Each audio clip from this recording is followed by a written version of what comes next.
Assalamualaikum warahmatullahi wabarakatuh. Waalaikumsalam warahmatullahi wabarakatuh. Yang terhormat Kepala Sekolah SD Negeri 3 dan Dewan Guru yang saya sangat sayangi. Terima kasih atas perhatiannya dan kehadirannya teman-teman semua pada hari ini, diseminasi budaya positif. Di sini saya mencoba membagikan dan memaparkan pengalaman saya tentang belajar modul 1.4 belajar guru penggerak yang materinya budaya positif. Baik,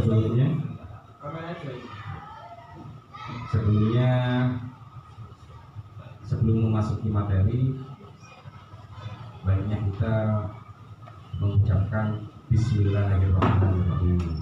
Bismillahirrahmanirrahim. Baik, sebelum kita masuk ke materi, kita lihat video tentang sebuah pembelajaran atau sebuah guru. Ini bisa setel bertiga.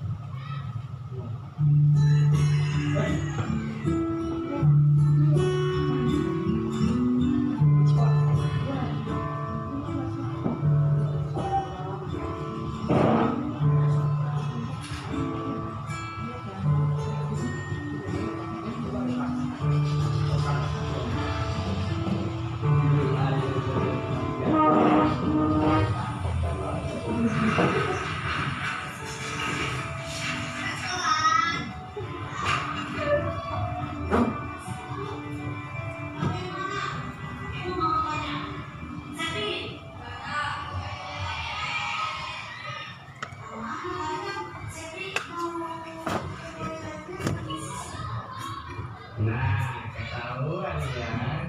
Jam segini kamu di ruang kelas. Dari mana kamu? Mau cengengesan jawab dari mana?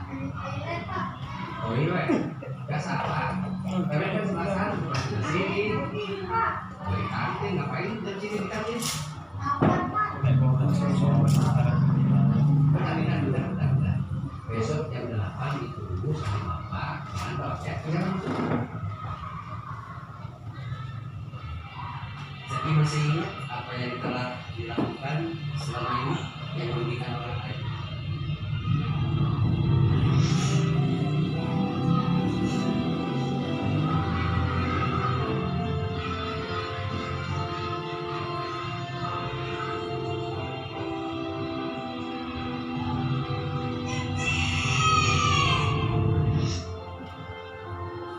Janji tidak akan mengulanginya.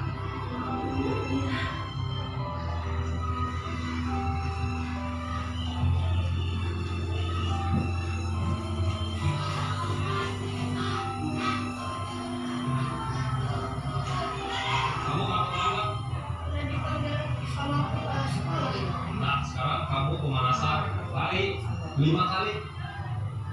Ayo kamu lari dulu 5 kali.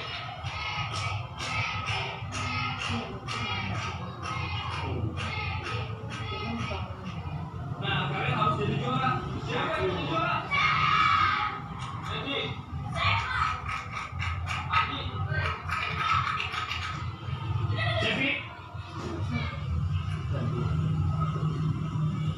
Kamu percaya kalau dalam diri kamu itu ada jiwa pemenang.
berprestasi.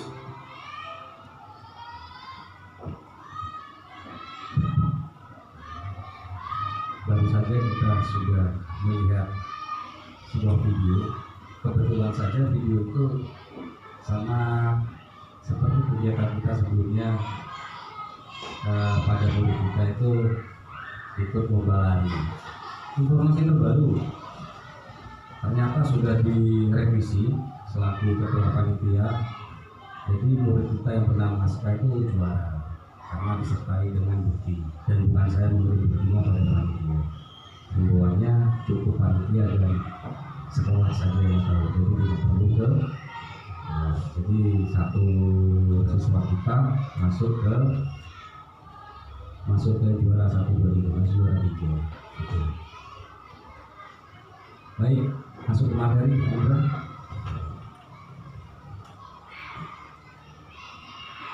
Maksud dan tujuan diseminasi ini, maksudnya itu saya akan membagikan pemahaman konsep-konsep kunci dalam modul budaya positif.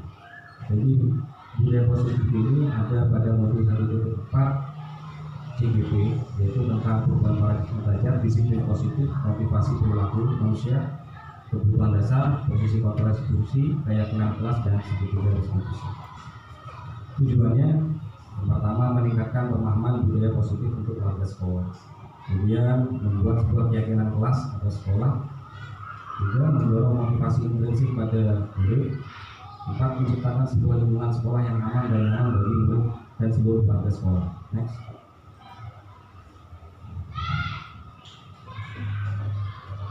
Yang pertama, perubahan paradigma belajar. Perubahan paradigma belajar ini akibat dari dua. Yang pertama, globalisasi. Yang kedua, kemajuan teknologi informasi. Dampaknya itu bisa kita lihat. Yang pertama, mengalirnya beragam sumber daya fisik maupun non fisik, data informasi dan pengetahuan dari suatu tempat ke tempat lainnya secara bebas dan bebas. Yang kedua, dampaknya meningkatkan kolaborasi dan kerjasama antar bangsa dalam proses penciptaan produk atau jasa yang berdaya saing tinggi secara langsung maupun tidak langsung. Kemudian membanjirnya produk-produk dan jasa negara luar yang dipasarkan di dalam negeri selain meningkatkan suhu persaingan dunia usaha. Kemudian membludaknya tenaga asing dari level buruh hingga eksekutif. Next.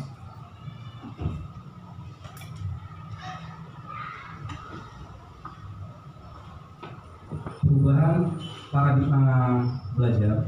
Jadi paradigma pendidikan nasional abad 21 ini jika dirumuskan sebagai berikut. Yang pertama, untuk menghadapi abad 21 yang makin syarat dengan teknologi dan sains dalam masyarakat global, maka pendidikan kita haruslah berorientasi pada ilmu pengetahuan, matematika, dan sains alam disertai dengan sains sosial dan kemanusiaan dengan keseluruhan yang wajar. Kemudian pendidikan ilmu pengetahuan bukan hanya membuat seorang peserta didik berpengetahuan, melainkan juga mengalami sikap ilmuwan, yaitu kritis, logis, analitis, dan kreatif, namun disertai pula dengan kemampuan beradaptasi.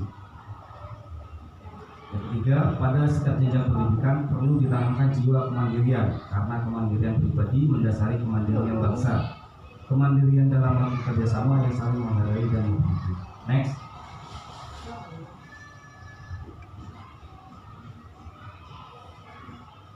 Kementerian Pendidikan dan Kebudayaan merumuskan bahwa paradigma pembelajaran abad 21 menekankan yang pertama, kemampuan peserta didik dalam mencari tahu dari berbagai sumber. Kedua, merumuskan permasalahan, berpikir analitis, kerjasama, serta berkolaborasi dalam menyelesaikan masalah. Di sampingnya itu ada skemanya, bisa dilihat. Oke, next.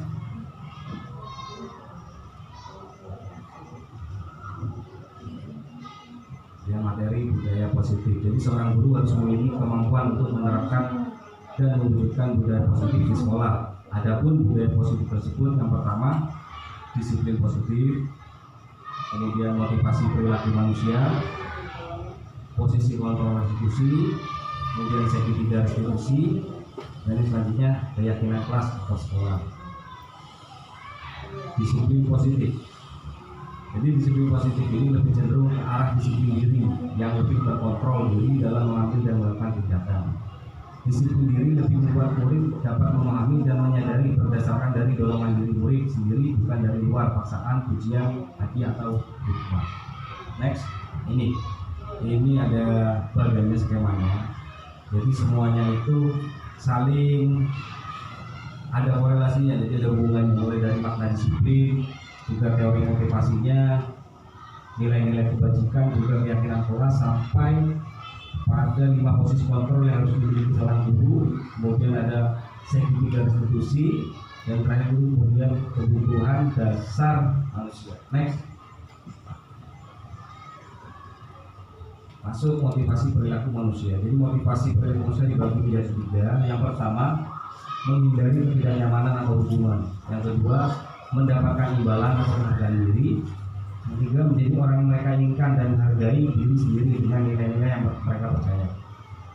Nomor 1, nomor 2 ini termasuk motivasi eksternal, jadi dorongan dari luar. Jadi yang ketiga ini jadi masuk motivasi intrinsik, jadi motivasi dalam diri.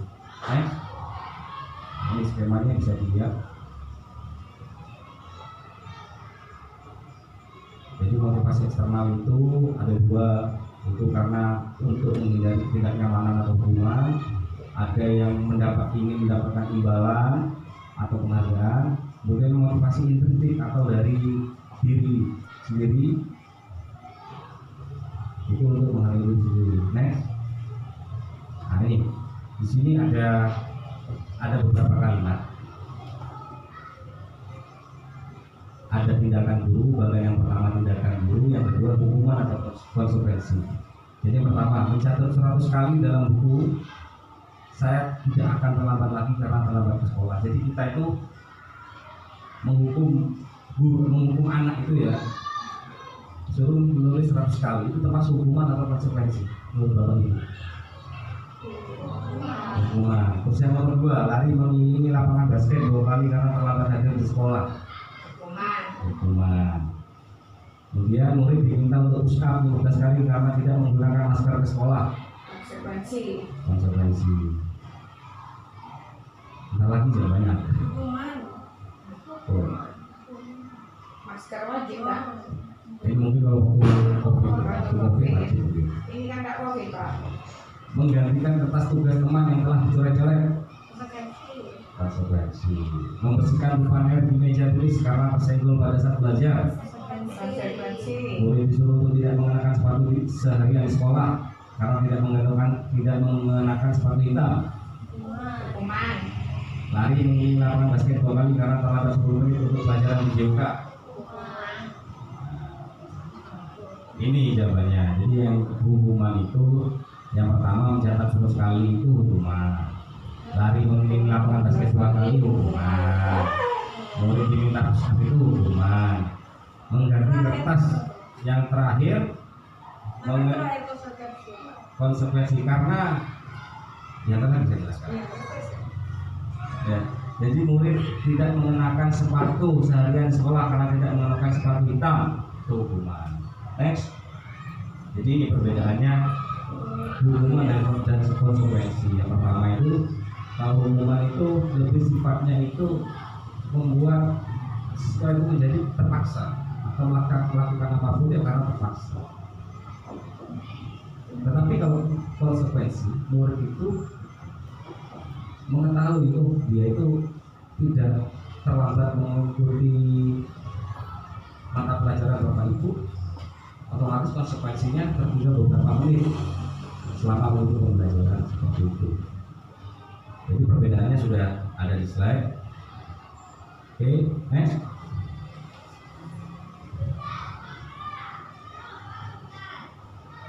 Masuk nilai kebajikan. Nilai kebajikan itu nilai yang disepakati bersama, lepas dari suku bangsa, agama, bahasa maupun latar belakang.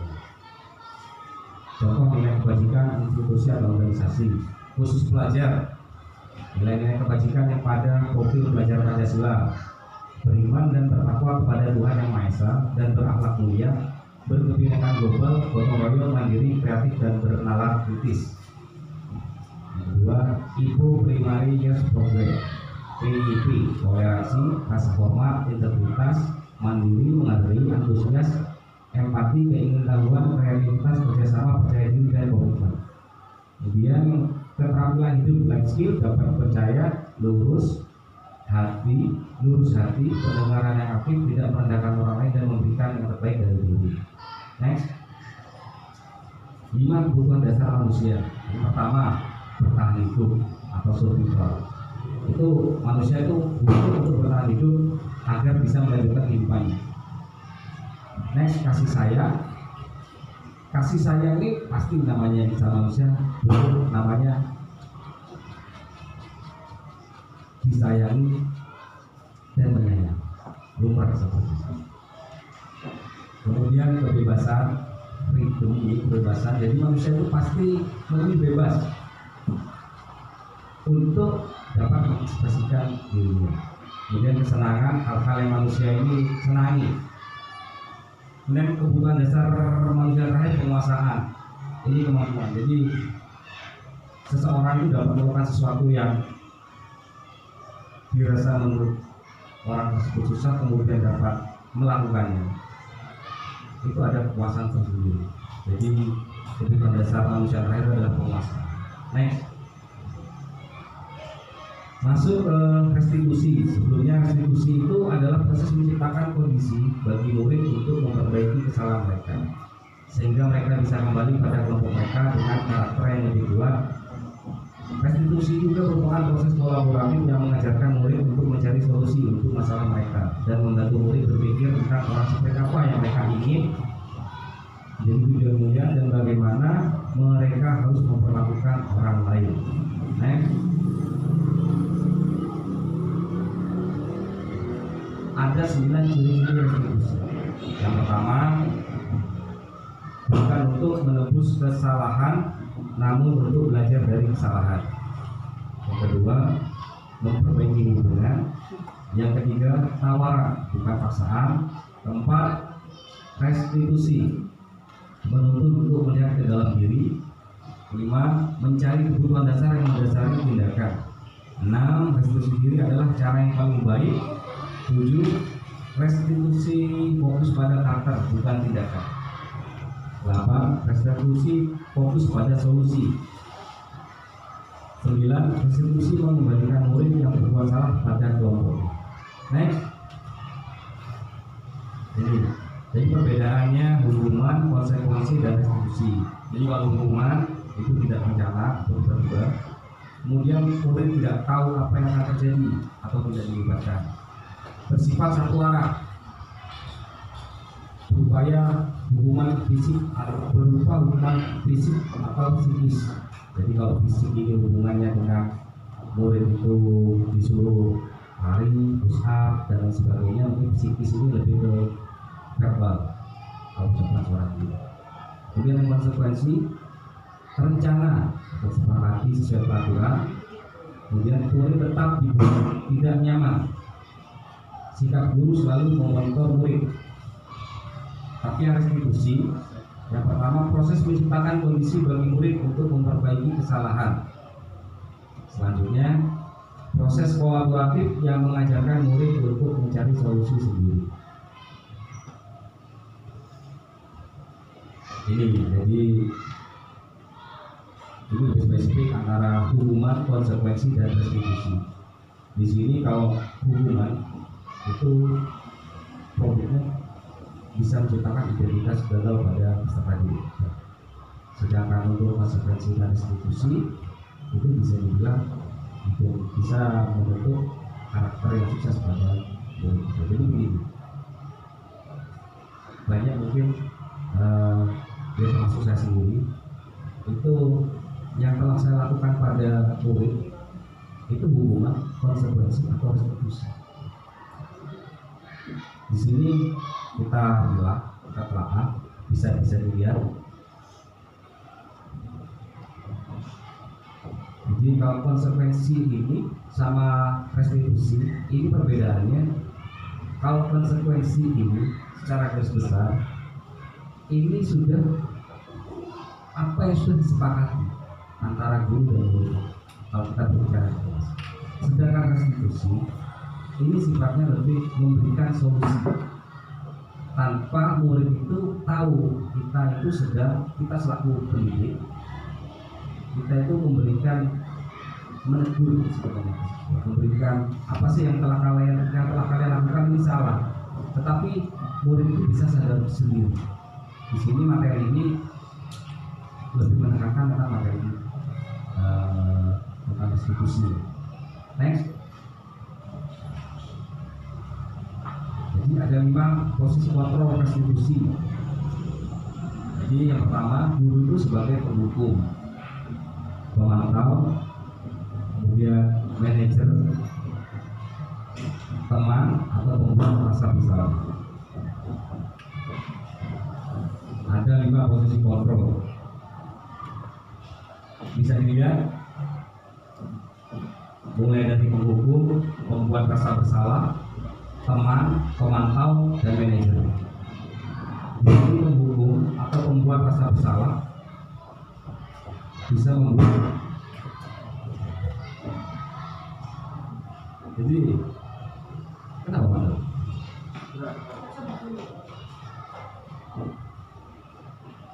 Kita selaku menjadi seorang guru atau ibu, kita itu berada pada posisi kontrol yang mana? Apa kita itu selaku guru menjadi seorang penghukum, pembuat rasa bersalah, teman, pemantau, atau manajer? Jadi kalau penghukum, pembuat rasa bersalah itu karena untuk menghindari sebuah hubungan. Kemudian untuk teman dan pemantau, biasanya murid itu lebih cenderung apa sih yang diberikan kepada saya, atau bahasanya itu mengharapkan imbalan dan bisa ketergantungan pada orang lain. Beda dengan manajer. Di sini posisi manajer kita itu intinya bisa dapat memberikan solusi pada murid kita. Next. Segitiga restitusi. Jadi segitiga restitusi bentuknya segitiga, Bapak Ibu semua sudah tahu bentuknya segitiga ya seperti ini, ya kan? Tidak mungkin segitiga ada 4, pasti ada 3 segi. Jadi tahapannya juga ada 3. Yang pertama menstabilkan identitas, yang kedua validasi tindakan yang salah, kemudian menanyakan keyakinan yang ketiga. Lanjut. Menstabilkan identitas. Bagian dasar dari segitiga bertujuan untuk mengubah identitas anak dari orang yang gagal karena melakukan kesalahan menjadi orang yang sukses. Anak yang melanggar peraturan karena sedang mencari perhatian adalah anak yang sedang mengalami kegagalan. Dia mencoba untuk memenuhi kebutuhan dasarnya, namun ada benturan. Kalau kita kritik dia, maka kita akan tetap membuatnya dalam posisi gagal. Kemudian tahapan yang kedua, validasi tindakan yang salah. Setiap tindakan kita dilakukan dengan suatu tujuan, yaitu memenuhi kebutuhan dasar. Kalau kita memahami kebutuhan dasar apa yang mendasari sebuah tindakan, kita akan bisa menemukan cara-cara yang efektif untuk memenuhi kebutuhan tersebut. Kemudian tahap ketiga, menanyakan keyakinan.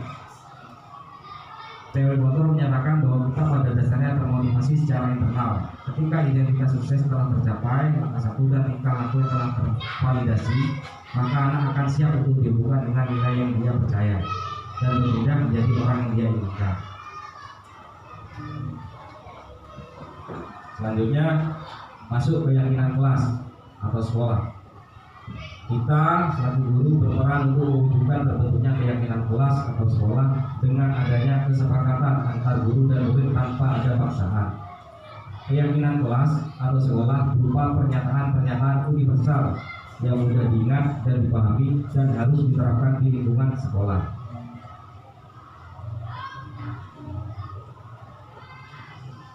Ini ada pembentukan keyakinan kelas. Pertama, pernyataan-pernyataan yang universal, kemudian dibuat dalam bentuk positif, tidak terlalu banyak sehingga mudah diingat. Kemudian sesuai dengan kondisi kelas atau sekolah, semua warga kelas hendaknya ikut berkontribusi, kemudian meninjau kembali keyakinan kelas dari waktu ke waktu.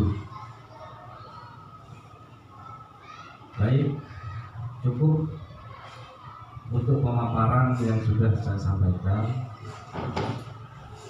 Jika mungkin ada dari teman-teman guru yang ingin bertanya atau memberikan masukan atau minta saran sharing, bisa mengajukan sebuah pertanyaan. Baik, Ibu Anis. Winda dulu.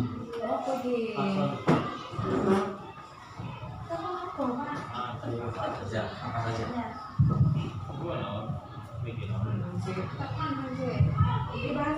Budaya positif. Mungkin apa di kelas, dari Winda dulu.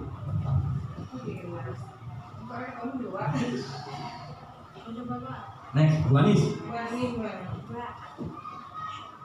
Lanjut, satu.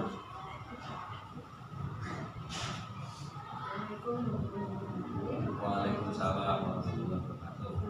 Yang terakhir itu Pak.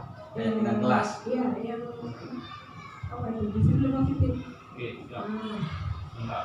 Oh, yang pertama, Bu. Yang terakhir jadi. Oh, ya. Nah ini Pak, yang saya tanyakan Pak ya, saya sudah buat apa itu untuk disiplin positif ya, saya kesepakatan kelas. Ya. Kesepakatan kelas kan memang harus dilakukan ya, terus kelasnya kelas.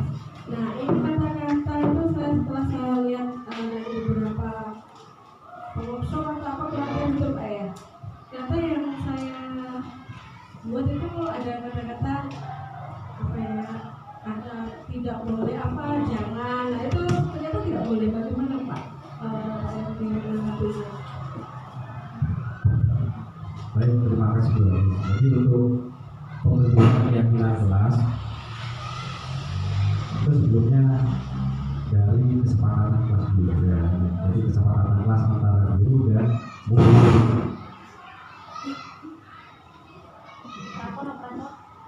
Jadi kesepakatan antara guru dan murid ya. Memang jadi memang betul Bu Anis. Jadi untuk membuat sebuah keyakinan kelas itu diawali dengan kesepakatan kelas dulu yang pertama. Terus yang kedua, tidak ada paksaan. Jadi antara murid dan guru yang ada di kelas itu sama-sama tidak ada paksaan. Artinya murid itu membuat sebuah kesepakatan itu tidak ada gundulan ya. Jadi kita himpun semuanya, apa sih masukan dari murid-murid kita. Terus yang paling utama, memang tidak boleh menggunakan, tidak boleh membuang sampah. Nah, itu tidak boleh menggunakan, tidak boleh. Jadi tidak boleh menggunakan kalimat negatif. Jadi kata yang tetap Buanglah sampah pada tempatnya, misalkan itu. Atau tidak boleh, misalkan tidak boleh datang terlambat. Datang sebelum bel sekolah dimulai. Jadi menggunakan kalimat-kalimat yang sifatnya itu cenderung positif, tidak negatif. Jadi itu Bu Anis. Iya, makasih Pak. Mungkin dari Bu Eni. Ada apa saja dapat? Jadi masukan Bu Eni. Bu Retna. Bentar lagi untuk pertanyaan sendiri. Bu Eni mungkin kalau di kelas 1 bagaimana? Saya bertanya mungkin untuk keyakinan kelas itu di kelas 1 kan lebih fase A, kelas 1 transisi dari anak TK. Apa mungkin ada hal-hal yang menarik itu untuk membuat sebuah keyakinan kelas itu di kelas 1 ini? Apa mungkin Bu Eni lebih banyak menuntut satu-satunya anak gitu? Ada kembarannya. Nanti ibu lalu biar tahu. Pakai aja dulu.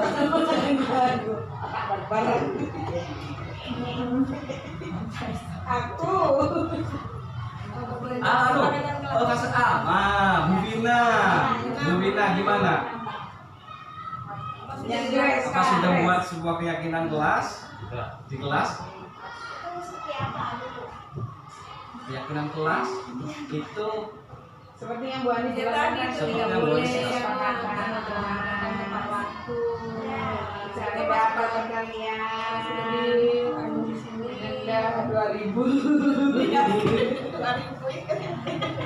ya itu Itu paksaan itu Pak. itu paksaan ya. Iya.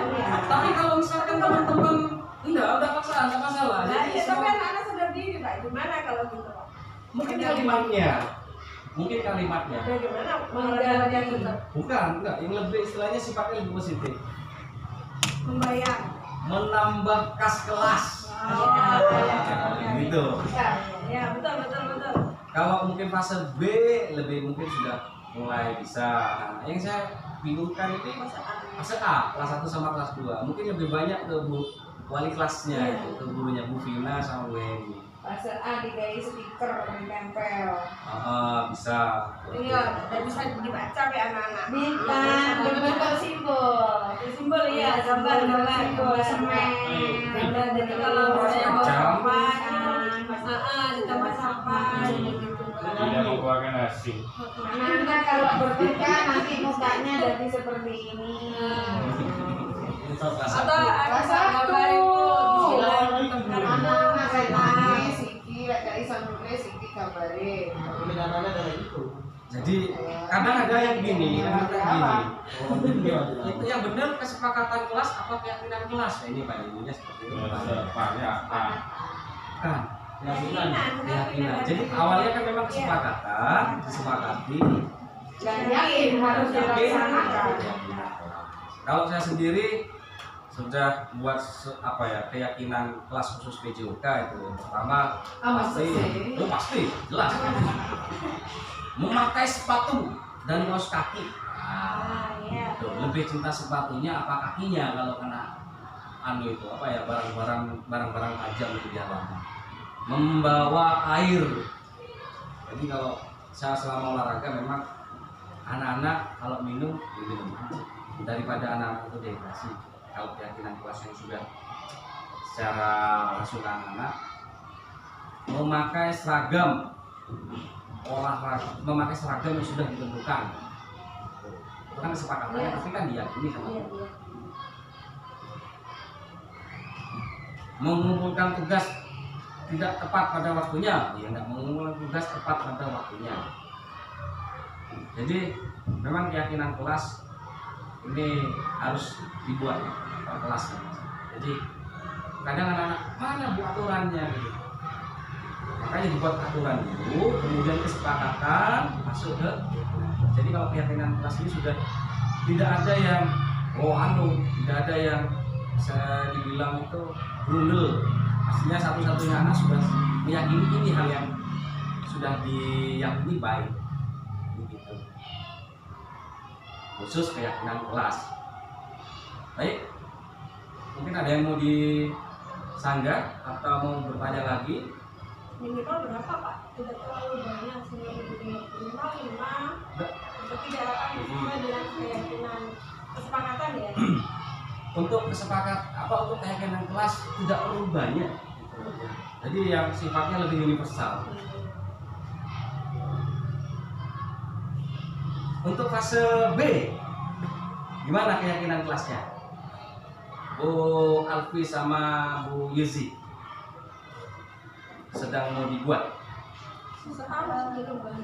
Saya mau tanya, Siap. tapi bukan tentang keyakinan, Gak apa-apa. tentang budaya waktu.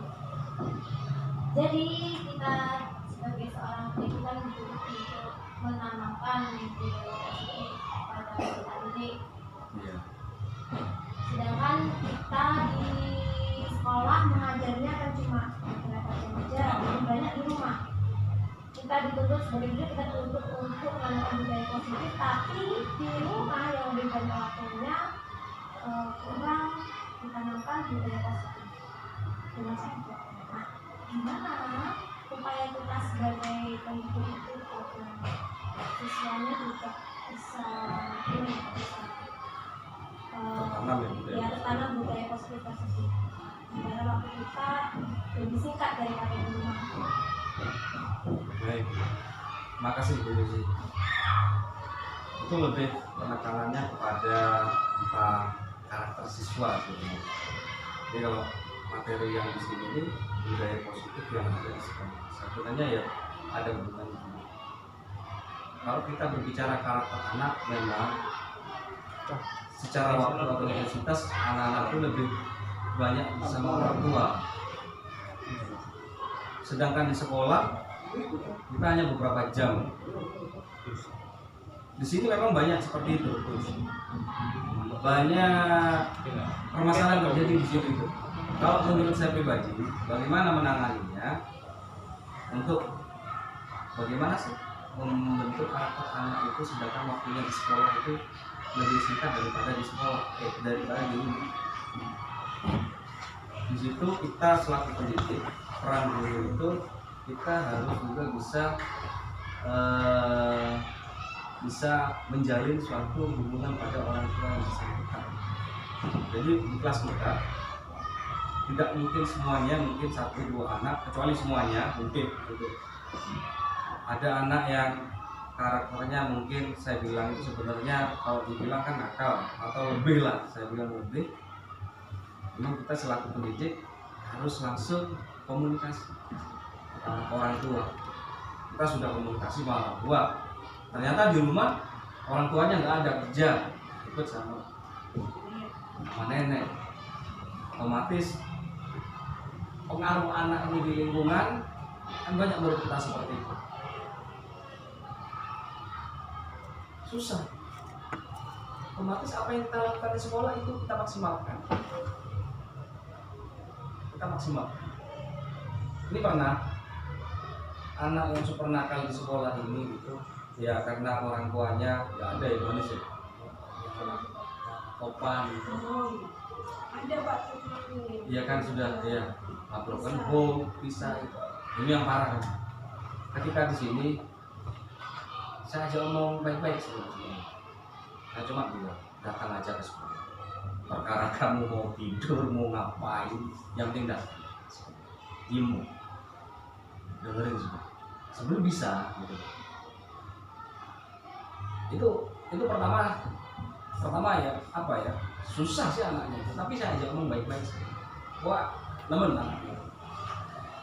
Yang penting datang ke sekolah. Udah kamu mau tidur, mau bagaimana di sekolah, yang penting kamu datang ke sekolah. Selesai sekolah pulang. Itu khusus anak yang memang latarnya orang tuanya memang bisa dibilang tidak support sama aku. Tapi kalau support kan beda lagi. Ada koordinasi antara kita selaku pendidik ke mana? Ke orang tua itu. Seperti itu. Tapi untuk materi ini tentang budaya positif juga ada kaitan. Budaya positif di sekolah ini tujuannya pertama kan membuat sekolah kita itu nyaman, sekolah kita itu ramah, nyaman, menciptakan lingkungan yang benar-benar anak itu nyaman. Kadang kita ngelihat anak-anak kita, murid-murid kita pulang sekolah nggak mau pulang, kadang-kadang masih main di sekolah. Kecuali kalau kita mau pulang, anak-anak ini ngapain sih masih ada di sekolah lain gitu. Tapi sebenarnya itu anak masih ada di sini menandakan sekolah kita itu nyaman buat mereka. Gitu. Ini mungkin pengalaman dari saya. Entah mungkin Bu Lucy punya pengalaman sendiri, mungkin waktu PWL gimana coba? Kan berbeda setiap. Ini juga ini tempat itu juga menentukan. Bisa dibilang mungkin di Leces ini sama di kota lingkungan itu berbeda. Mungkin pengalaman Lucy di Jember dulu waktu itu. Lebih parah di mana Bu Yusi? Gimana? Sini sama di Jember lebih parah di mana? Tentang karakter Nah. karakter anaknya sama. Tapi kan kalau saya dulu berada di Puncak ya sama kayak Leces, tapi kalau pas waktu di kota lebih kondusif. Kota. Kalau Kincong kan Jawa ya. Iya Jawa. Kalau cuma yang biasa, jadi memang ya seperti di Leces ini memang kondusif. Kalau saya ini sih sebelumnya saya kan di Traksan, itu saya saya bisa melihat sih Raksan ini lingkungannya Madura juga, Madura, memang nggak ada Jawanya. Tapi Maduranya sana itu kan nggak seperti di sini. Asal kakek. Iya. Di sana Aja itu, memang gitu Pak. kalau di Raksan itu masih, oh ini Pak Guru, sama sih. Cuma mereka itu lebih tawadu aja deh ke murid, ke guru gitu loh. Masih ada rasa apa namanya? Kalau bahasa Madura masih ada bosonya lah Jawa. Kalau sini kan Ada sopan santun kan. Kalau di sini memang harus mengajarkan sopan santun. Iya. Karena memang mungkin dari lingkungan mereka masih kurang. apalagi pas kita ngajar misalkan di daerah pesisir gitu. Beda lagi lah. Jadi memang kita itu selaku pendidik memang harus mengembangkan dan menerapkan kompetensi kita. Ada 4 kompetensi Vina. Pertama, kompetensi pedagogik, profesional, kepribadian dan sosial. Itu mutlak. Jadi kalau guru itu memang pedagogik. Nah ini Ibu Anis ya. Kalau khusus CGP ini saya baru tahu kenapa harus pendidikan lagi, kuliah lagi, sekolah lagi kata saya. Ternyata itu bukan pedagogik, antropologi. Nggak tahu, saya masih belum. Berapa aja saya ikuti aja. Ya ada sedikit materi yang masuk, ada. Tapi alhamdulillah lebih banyak masuknya lah. Sedikit banyak mengubah saya semangat. Kuncinya itu gini, kalau saya ke anak didik murid-murid kita, ladang pahalanya kita. Pahala. Dan alhamdulillah saya pindah ke sudah menjadi guru yang lurus dan baik dan benar. Amin. Mudah-mudahan seterusnya. Amin. Rasa berarti Pak. Nah, mungkin dari teman-teman ada lagi tambahan, mungkin Bu Yusi atau Bu Rika. Pindah. Bani. Kurang lama sih. Sampai berapa? Ayo, kita. Pak Nur.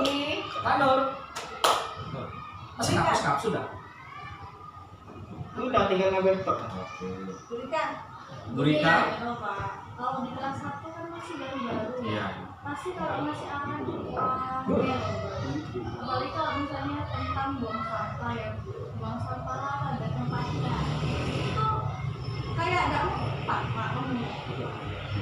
Jadi tuh harus bagaimana? Kalau mau dikasih hukuman juga masih anak-anak. Bukan bonus nih Pak Yanti. Nah, bagaimana kalau ada kelas 1 yang masih belum paham banget soal aturan seperti itu? Ya, Iya, Bu Rika. Itu untuk kelas A ya, kelas 1 sama kelas 2. Anggap aja kelas 1. Bu Rika megang kelas 1 kan ya? Iya. Memang untuk apa ya? Kalau menurut saya sih ya, untuk seorang guru itu, untuk yang ngajar kelas 1 memang harus guru yang senior, yang telaten, kayak Bu Umi. Bener, lebih banyak berperan. Jadi kan Bu Rika Harus belajar lagi.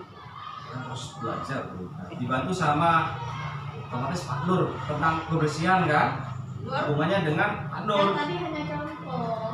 Di situ ada kolaborasi antar guru di situ, antara Bu Rika sama Pak Nur. Kolaboratif namanya. Tolong Pak Nur, jadi saling mengkolaborasikan Bu Rika sama. Siap.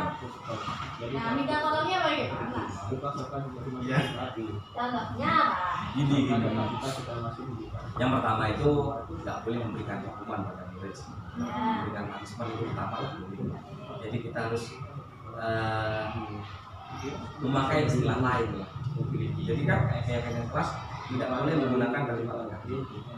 Mungkin kalau kita satu lebih perannya soal lunturnya nih. Saya akui, saya sendiri ngajar olahraga.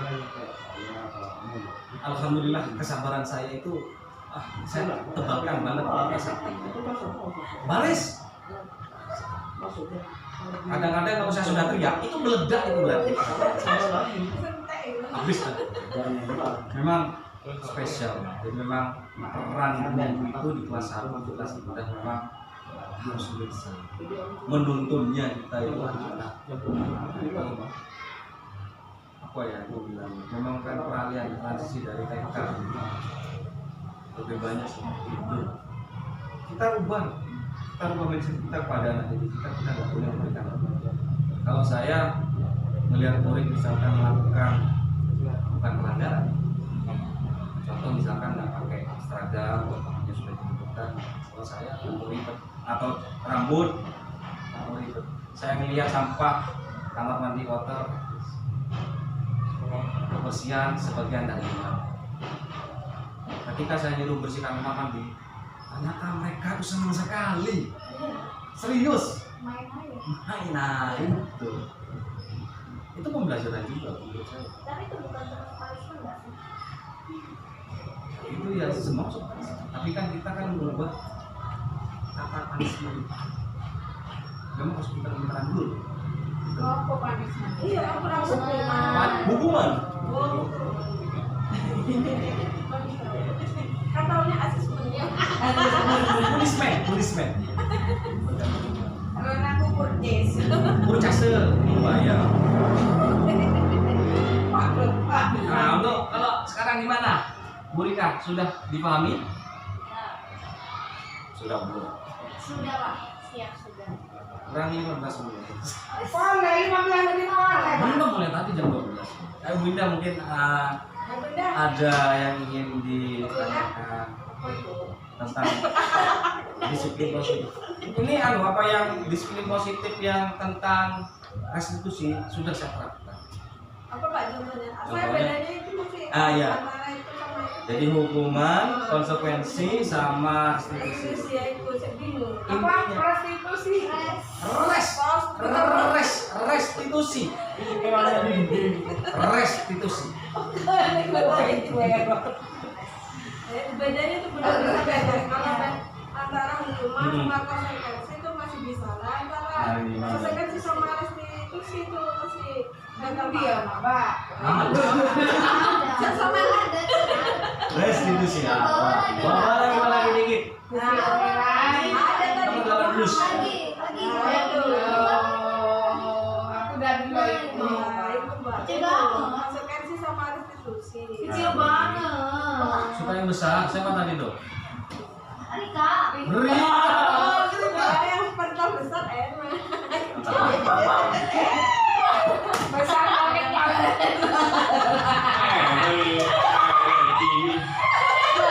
Saya tuh nggak bisa baca. Ya. Ini kan dulu. Itu kan sudah saya print di grup aku. Sekolah itu materinya ini. Aku nggak suka yang kecil banget. Beda. Atas itu mas, nah itu dah, yang atas itu dah. Nomor 18. Imut-imut gitu. Nah, ini kan penting istilah. Ya sudah. Tidak terlalu besar dan terlalu kecil. Sedang. Ngepas Pas. saja. Ini gini sebenarnya antara hukuman, konsekuensi dan restitusi itu perbedaan yang paling bisa diambil itu. Kalau restitusi itu memberikan solusi. Jadi kita itu menegur seorang murid, menanyakan kesalahannya apa yang ada di tahapan segitiga restitusi. Murid itu tidak merasa kita tegur atau kita tanya kesalahan, makanya ada namanya segitiga restitusi. Jadi harapan restitusi itu malah memberikan solusi. Jadi kemarin ada anak yang misalkan berkelahi, anak yang berkelahi itu saya panggil sudah kadang-kadang mereka ngeter, ya seperti dulu muridnya Bu Alfi panggil itu sadar di sini. Sebelum saya panggil sudah. Tapi tidak, ini saya coba istilahnya ngobrol, maksudnya saya panggil, tidak, saya tanya karena jadi di tahapan restitusi ini menggunakan segitiga restitusi, ada 3 tahapan. Jadi saya panggil anaknya, saya tanya kamu berkelahi, saya tanya kamu pernah apa itu ikut silat atau semacamnya. Jadi anak itu bakalan lebih enak, lebih cerita lebih enak. Kemudian kenapa si anak itu pada masuk? Karena kemarin, iya Pak, kemarin berkelahi. Kalau itu kenapa? Jadi anak itu dengan sendirinya, kok tahu solusinya begini. Jadi kita menggunakan restitusi. Tapi restitusi ini hanya istilahnya permasalahan-permasalahan yang sifatnya itu tidak besar. Jadi masalah-masalah sepele, masalah-masalah anak-anak. Tanya siapa? Nih. Ya. Terus bagaimana kalau masalah besar, misalkan tidak penjualan, gitu. Otomatis kita itu langsung koordinasinya sama kepala sekolah. Kalau kita di SD, kan langsung kepala sekolah. Mungkin kalau kita di SMP, di SMA, SMK, kesiswaan, baru kepala sekolah. Jadi restitusi ini sifatnya hanya untuk anak-anak masih levelnya masih anak, bisa kita kalah. Sifatnya masih dalam kelas. Aneh. Lagi? Aduh, Ya, Winda. Ya. Sepengalaman saya di sini berkaitan dengan ini Pak ya. Katanya tadi berhubungan dengan kenakalan anak usia SD. Dulu waktu saya di kelas 4, kalau menurut Pak Yogi ini kenakalannya itu termasuk yang bagaimana? Karena waktu itu saya menemukan 2 anak cucu saya, ya kembar laki-laki Pak, itu bawa minuman. Minuman ini bilangnya Pupu Bima rasa anggur, tapi itu arak. Diminum sama mereka. Waktu kita ada materi di kelas, minumnya dapatnya 2 sepengen ini Pak. Nah, sedangkan waktu dikasih tindakan, kepala sekolah tidak terima sama gurunya. Iya, katanya itu bukan arak, tapi itu minuman biasa rasa anggur. Nah, itu menurut saya bagaimana cara menghadapi KS dan guru yang mendapatkan siswa yang seperti itu? Dulu tidak KS tidak berkolaborasi dengan guru. Jadi malah KS melindungi, ini bukan arah ini. Padahal anak itu sudah saya bukan kasih hukuman lagi Pak ya. Jenengnya remabuk. Tidak merasakan kalau sudah ditempel ini sama saya. Iya. Malah ngelawan. Tapi kepala sekolah pelajaran ini seandainya peristiwa itu terjadi di masa depan atau sekarang, bagaimana tindakan kita sebagai pendidik yang ada di kelas itu tadi? Kalau kasus seperti itu, kalau menurut saya, kalau sudah penyelidikan minum, itu sudah menurut saya tidak kriminal. Menurut saya pribadi. Memang dia bawanya tidak banyak Pak, sedikit. Iya. Tapi baunya jadi satu kelas kan mengganggu. Gitu. KS malah yang melindungi. Kadang kita itu Bu ya, kita kan tujuannya mau koordinasi sama kepala sekolah. Iya. Dan alasan pasti ada alasan dari kepala sekolah yang bersama. Kalau kita sudah tahu misalkan seperti itu, pasti dimintai sama kepala sekolah. Kalau saya pasti lebih kita itu koordinasi ke teman-teman yang lain, terutama kan hubungannya dengan siswa, ke teman-teman kelas gimana itu, baru satu visi, satu pemahaman, baru kita ke sekolah.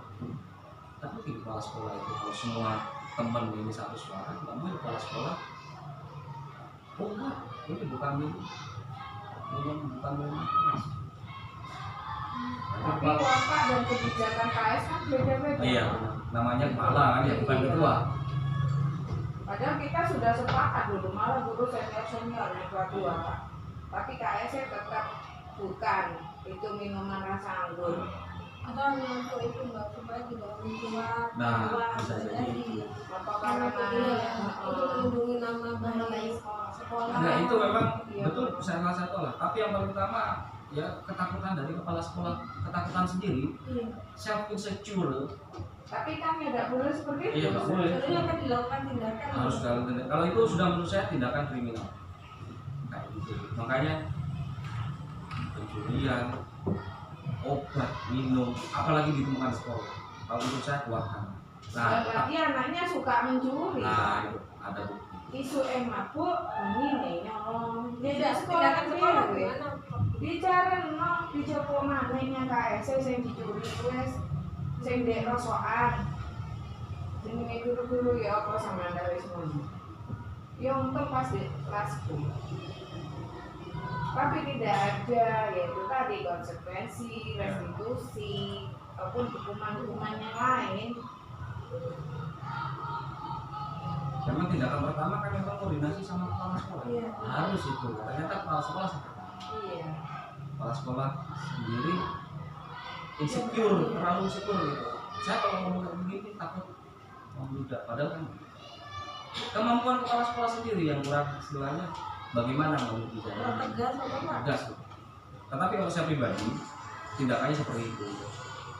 Sudah koordinasi dengan dengan guru-guru senior sama teman-teman guru, kepala sekolah tetap seperti ini, imbasnya juga ke sekolah seperti ini. Ya apa pengawas yang menentukan. Sekolah-sekolah itu kan bidangnya pengawas. Tapi ini Binda, yang di Keraksan itu yang saya di SD Sembako itu bisa dibilang kalau kena sekolahnya parah sana. Udah muridnya sedikit ya. Itu saya gimana caranya? Ya masih keras ya anaknya. Tapi kan gimana gini saya. Pas kebetulan suaminya guru itu anggota Pol PP kayak suaminya sampean tentara. Jadi buat kayak drama ya. Sama kepala sekolahnya mendukung, bagus sekali. Anak itu sudah, tapi anak itu tidak minum di sekolah. Kondisi pil, memang pil ya sekarang itu anak SD sudah ngepil. Saraf kena aja zaman sekarang itu diajak ngobrol aja matanya kemana-mana. Akhirnya sampai tahun sing kemarin kayak Topan kan pil pantai apa pil beca Ini itu tapi selama itu kan sebenarnya Apa ya? tapi kan tidak dilakukan di sekolah, Mbak. Di rumah, tapi kan? kan sisa-sisa aja efeknya.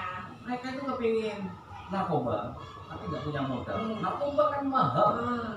Akhirnya apa? Lebih ekstrim. Contohnya Komik sampai banyak-banyak komik, terus lem, pop, lem, terus softtek itu direbus, akhirnya diminum.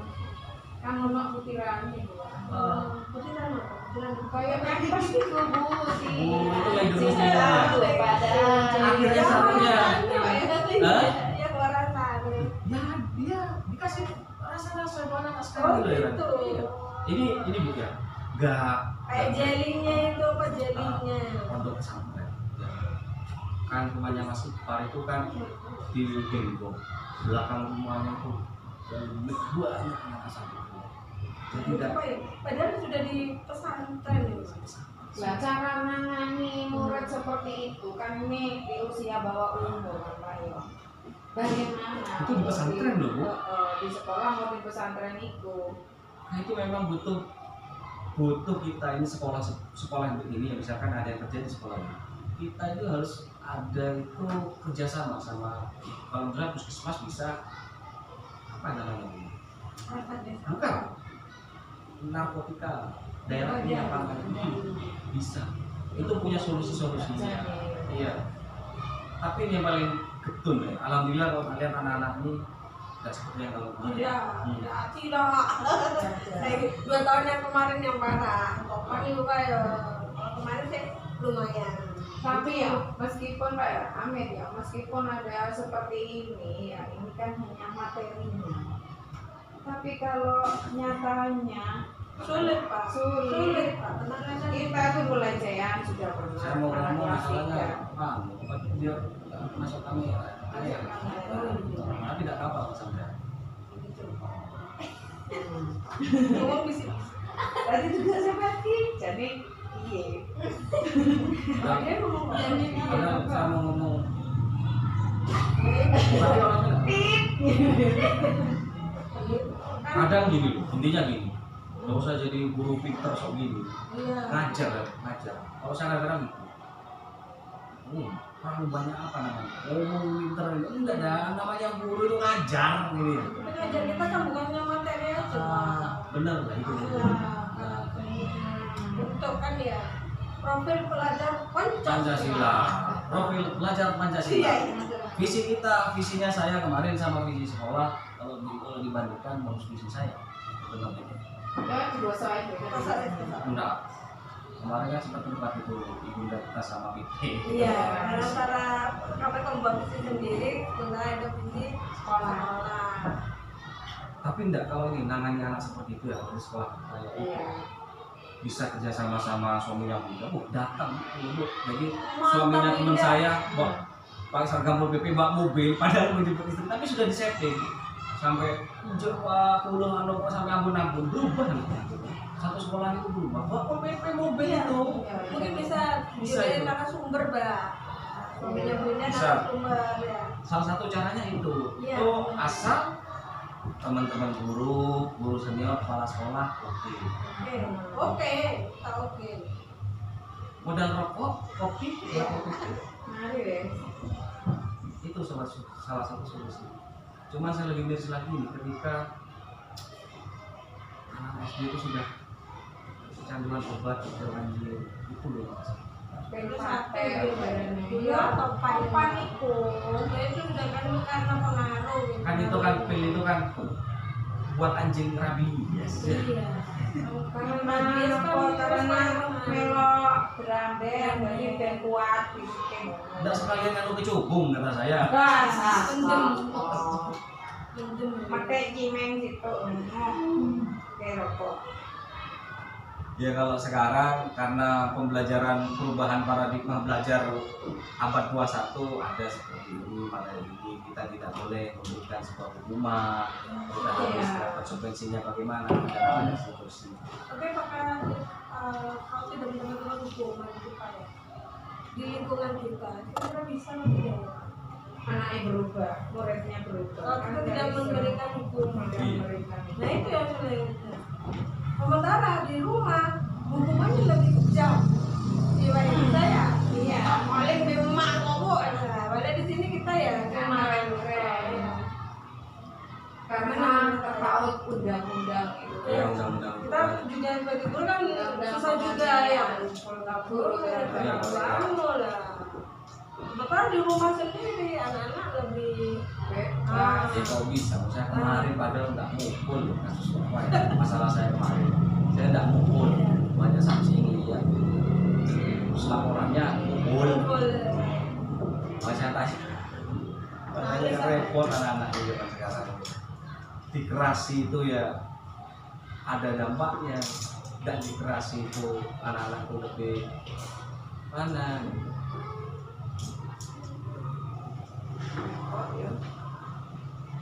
mungkin Bu Alfi, saya ingin masukkan dari materi ini yang sudah saya sampaikan apa yang di kelas 4 bagaimana Ini kelas 4 sebenarnya sama ceritanya solusinya saya sudah menciptakan kesepakatan jadinya malah ada beberapa anak yang berkarakter berbeda jadinya mengubah kesepakatan kelas 4 ya Bu ya, bukan karakter itu enggak sih ada beberapa Bu Yusi kelas 3 semua terfokus pada kelas 3 loh. kenapa? Ayo, karakternya berbeda. Oh, Dennis. Ayo. Kalau kelas Dika, ayo. Kalau kelas 4 sih buatlah kesepakatan, peraturan kesepakatan ini gimana setuju? Iya setuju, tapi kan nanti pasti ada beberapa anak yang satu itu ada lagi mengulangi lagi Sesuai konsepnya itu. Konsekuensinya apa? konsekuensinya. Tadi bener. Kalau apa namanya? Benda. Kalimat kata bendanya itu dan memang harus disetujui kelas. Kalau bisa di-share di grup, kan sudah semua tahu. Gitu. Yang susah itu ya Bu Yusi, belum tahu tensi. sering sakit. Bolong ya. Muridnya Oh, kalau Dennis, ini sih yang boleh. Tinggal bolong komen mana dia. Ada pertanyaan lagi Bapak Ibu? Ada tambahan? Iya. Sudah, iya sudah. Ya. Baik, kiranya sudah cukup pemaparan saya tentang modul 1.4 tentang budaya positif. atas perhatiannya. Semoga dapat menginspirasi dan dapat diterapkan di kelas masing-masing. Akhir kita ucapkan alhamdulillahirabbil alamin. Alhamdulillahirobbilalamin. Assalamualaikum warahmatullahi wabarakatuh. Waalaikumsalam warahmatullahi wabarakatuh. Siapa lagi katanya?